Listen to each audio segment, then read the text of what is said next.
accueillons l'invité de la semaine. Maxime Jean, bonjour. Bonjour. Vous êtes enseignant-chercheur à Novantia. Tout à fait. Pouvez-vous m'en dire un peu plus concernant la pédagogie mise en œuvre afin de former les entrepreneurs de demain? En fait, pour qu'ils deviennent entrepreneurs, les étudiants ont besoin d'apprendre à prendre le contrôle des choses, des événements, et puis à proposer en même temps des choses nouvelles, créatives. Et pour ça, il faut que ça commence dès les cours. Et donc, dès les cours, on leur propose de prendre le contrôle du cours, de faire des choses créatives, de proposer des choses créatives et nouvelles. D'accord, mais alors concrètement, comment ça se passe?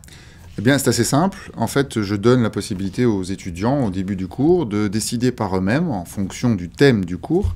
Je leur donne la possibilité de choisir ce qu'ils ont envie d'apprendre. Et j'ai pu constater, comme je l'avais déjà constaté l'année dernière, que les résultats sont assez étonnants, c'est-à-dire ils sont meilleurs que si moi-même j'avais fait un cours très directif où j'avais moi-même demandé, on pourrait dire un livrable final, un devoir ou un examen bien spécifique.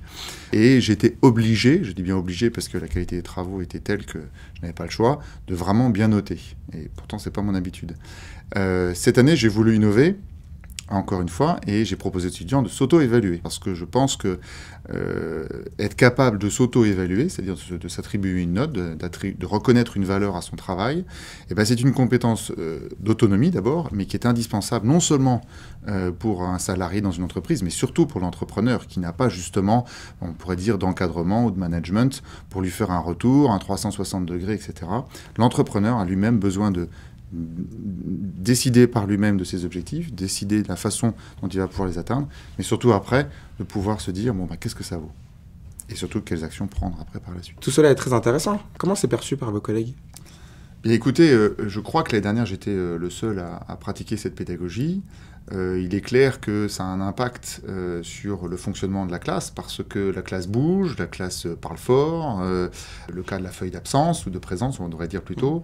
Comme je laisse la possibilité aux étudiants de ne pas être là au cours, ça a des conséquences aussi pédagogiques, mais qu'il faut assumer très clairement. Si on rentre dans ce genre de pédagogie-là, il faut assumer jusqu'au bout. Clairement, ils sont en totale autonomie.